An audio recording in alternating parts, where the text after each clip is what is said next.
When everything unravels, it doesn't collapse in one swift moment. It's the small, subtle signs that erode you bit by bit. That night, I waited for Emily to return home.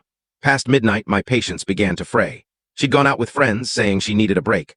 But when the door creaked open and I saw her, my heart plummeted. Her hair was a mess, as if she'd been caught in a windstorm. Her clothes were frayed at the seams, hanging loosely. And then I noticed something else, something undeniable. A faint, unmistakable dampness on her legs. I stood rooted to the spot. The air carried a scent of cologne, not hers, not mine, someone else's, a stranger's.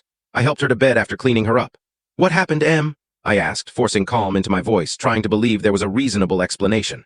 Her eyes, glazed and distant, avoided mine. She muttered through a fog of alcohol, her words tightening my chest. "It was nothing, just a one-time thing." "I'm sorry," she slurred, and those words struck me harder than anything I'd ever felt. Sorry for what? I wanted to scream, to demand clarity, but I held back. Not then, not in her state. I swallowed the knot in my throat, tucked her in, and left the room. My heart clung to hope, but my instincts whispered the truth. Something had happened, something I wasn't sure I could forgive. The next morning, when the haze of alcohol had lifted, I was determined to get answers. And I braced myself, knowing I might not be ready for the truth. The morning after is when reality hits hard.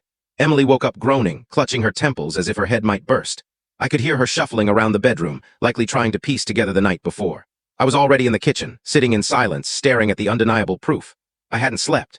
My mind kept replaying her drunken words, the cologne, the images burned into my memory. I needed answers, but more than that, I needed the truth. She walked in, still in the crumpled clothes from last night.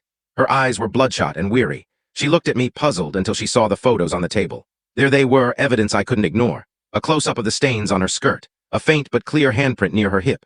I'd taken those photos the night before, not to be cruel, but to capture what I couldn't yet process. "Do you even remember what you did last night?" I asked, my voice shaking, not from anger, but from the pain gnawing at my chest. Her face crumpled, and I saw it.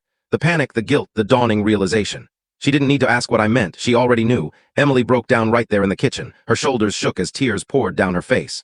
"I'm sorry," she sobbed. "I didn't mean for it to happen.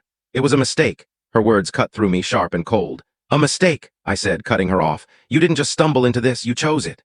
You went to that bar, got drunk, and let another man sleep with you." She tried to explain, to justify it with her drunken state, but I wasn't convinced. Her tears no longer moved me. They felt empty, like the excuses she was making. That's when it hit me. She wasn't just apologizing to me. She was trying to ease her own guilt, and that hurt more than anything. She didn't fully grasp the damage she'd done to us, to our marriage. I couldn't listen anymore. I stood up, looked her in the eyes, and said, "I need some space." Then I walked out, leaving her alone with the mess she'd made.